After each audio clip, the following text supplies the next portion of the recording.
mga chong, good afternoon. Good afternoon sa inyong lahat mga chong.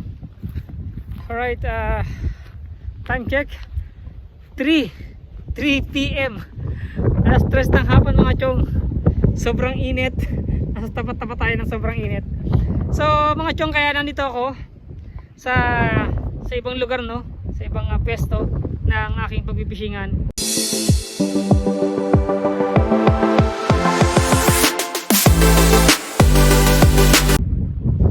Pupuntahan ko yung bababaan ko sa Saturday. So may dala akong lubid. Try ko kung gaano kataas, gaano kahaba yung kailangan kong lubid para makababa ako dun sa dulo ng bato na yon. Kasi may limesa doon at pwede mo magpestuhan sa pagpipishing.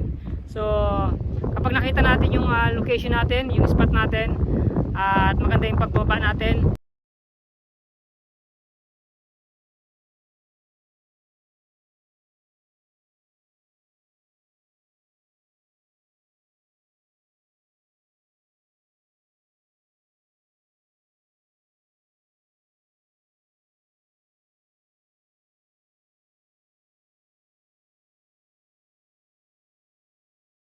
alright, sama natin si Sir Ferdinand dito sa ating bagong spot. Yung sa baba na pupuntahan ko mga chong, bira lang yung mapuntahan dahil siyempre nga medyo mataas. Kailangan natin ng lubid na hindi agad-agad mapuputol kasi yung mga bato dito sobrang tatalas. Yung dala ko is ano lang, temporary lang, siguro madali itong maputol, no? Tingin ko matibay din naman. So kaya lang yung kanyang pagka strand parang mabilis maputol. So kailangan natin bumili ng lubid. So anyway mga chong, try ko lang maghagis ng mga ilan. May pwesto naman dito. So kailangan natin mag-ingat-ingat lang dahil medyo malapit lang talaga siya. Right, try lang natin mga chong. So afternoon 3 p.m. try natin mag-fishing sa tapat ng sobrang init mga chong. Alright, set up lang ako mga chong.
Alright mga chong, nakahuli tayo ng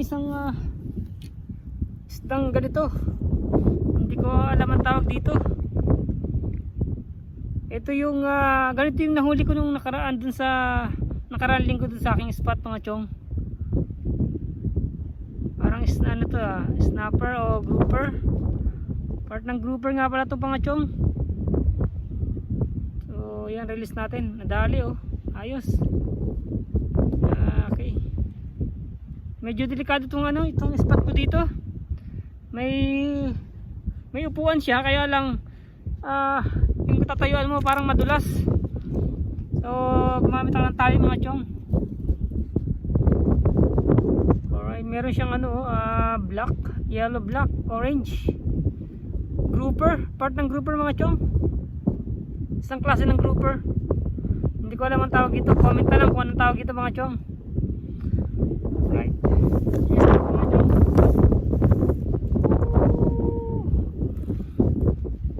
Okay. Next.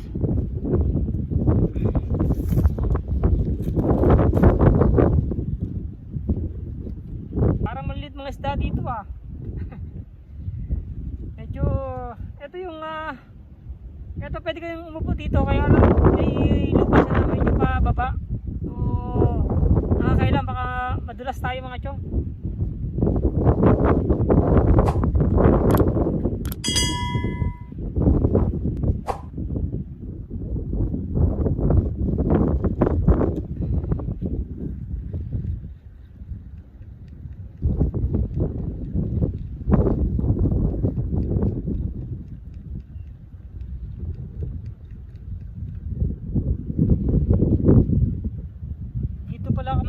Magpepesto kapag floater ako. Pag medyo maganda ang tubig, dito pala ako pesto mga chong. Ayos, meron tayong isang nakitang spot dito. Itong spot natin ngayon. Kaya rin sa sunod na araw. Floater at saka sinker lang dito mga chong. Tapos konting tinapay. Diretso kapihan.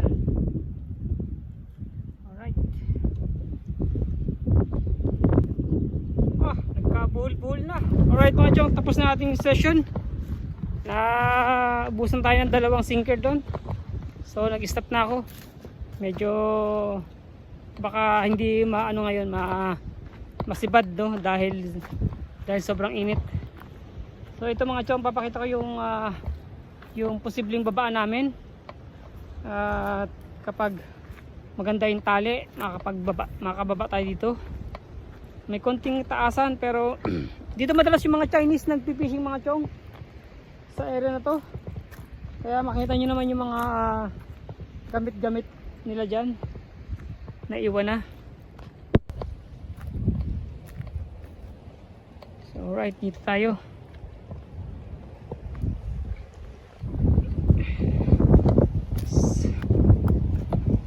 Ang ganda sana bumaba dito oh. Low tide na low tide. Napakaganda sana bumaba dito, low tide.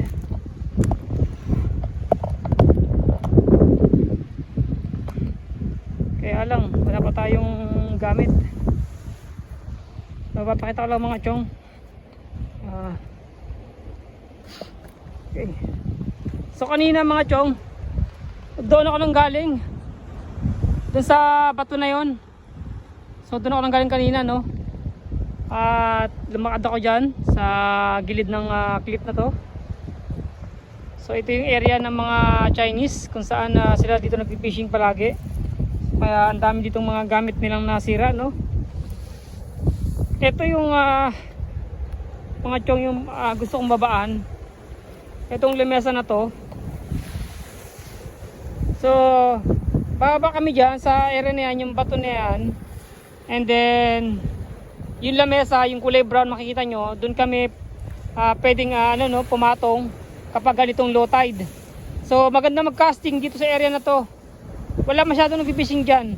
So kahit kami bumato no, mag-sinker kami at medyo lulugar kami sa medyo kalahati ng ng lamesa na to para ligtas sa alon. Pero pag malakas yung alon mga chong, hindi tayo pwedeng bumaba dyan sa lamesa kasi umaabot dyan talaga yung yung hampas ng alon no, yung lakas ng alon. So dito sa bato na to, etong bato na yan pwede tayo dyan na pumesto dahil medyo matastas ng konti. At the same time yung lamesa medyo malapit na. So ang daan natin mga chong, dito tayo dadaan sa area na to. Dito sa daan na to, dito ako nag-try bumaba kalahati. Nakakalahati lang ako pero kinabahan ako dahil medyo may kataasan nga talaga no. So kapag tayo nag-set ng tali dito sa area na to, yan, gumawa tayo ng tali dyan. pababa tayo dito. Yan. So posible doon tayo sa kabila doon. Posible tayo doon magtali, pababa dito sa area na to. Ay nakita niyo may tali na no. So may tali na siya. So yung kalahati dito tayo dadaan. So dahan-dahan no. Then yung sunod na tali doon sa kulay itim na yan. So ayan, medyo mababa na siya. Pag nakarating tayo doon, pag nakarating tayo sa may tali na yon, okay na, medyo mababa na yung ating pagpaususan ng ano no, ng ating katawan. Pero yung trail na medyo delikado, itong part na to, yan, papunta dyan sa may taas na yan. So dahan-dahan din, makakababa din tayo no. Kailangan may tali lang tayo. Pero pwede mo makababa. So ang medyo ano lang dyan, mahirap yung part ng kapag nandun na tayo sa itim na tali. Ayan. So pag nandun tayo sa itim na tali mga chong, so yan yung saan nakita nyo yung itim na tali. Yan. Kapag nandun tayo sa itim na tali, yan, medyo careful tayo dahil medyo mga ilang feet din yung ating bababaan ng ating katawan hanggang makarating tayo sa ano to. So pagpataas tayo, yan, medyo hilahin natin yung ating katawan, then yung tali no. So yan, kailangan maging matibay yung ating katawan dito at braso. Dahil kapag nakasampa tayo dyan sa may ano na yan, tali na yan, medyo alalay tayo ng konti pataas. So okay lang.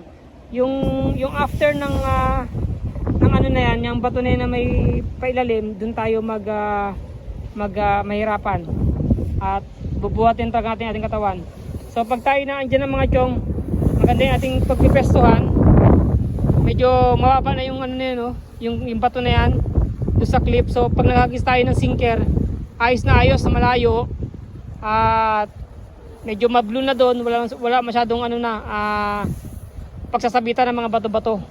At pwede mag-casting dito sa lamesa tayo pipesto, pwede tayo mag-casting. Alright. So ayan mga chong, nakita ko lang yung ano, yung posibleng babaan natin sa Saturday. Hahanap lang tayo ng magandang tali no. Medyo mahaba-habang tali para yung tali na dala ko kasi kanina, yung kulay green, medyo nagkumukulot-kulot siya. At pag kumapit sa bato, parang napupunit. Pero magagamit din natin siya for second line natin sa pagbaba no. At makahanap tayo ng tibay-tibay na tali, yung mga taling pambarko. So ayan mga jong, thank you no. Session natin, isa lang yung nahuli natin, release natin maliit na isda. At nakita ko lang mga chong yung aking posible na pagpipestuhan sa Saturday no. Babain ko talaga. Sana matuloy nga yung pagbaba ko doon. Makahanap lang tayo ng magandang tali. Alright mga chong, so happy afternoon no. Thank you sa inyo lahat and good luck. Sa mga hindi pa nakapag-subscribe sa ating YouTube channel mga chong, alright, don't forget to click subscribe button and hit the notification bell, and don't forget to click all mga chong para update tayo sa ating mga videos no. Thank you sa lahat ng mga nagsatsagang manood sa aking channel no. Maraming salamat po sa inyo lahat. Shout out sa aking anak. See you.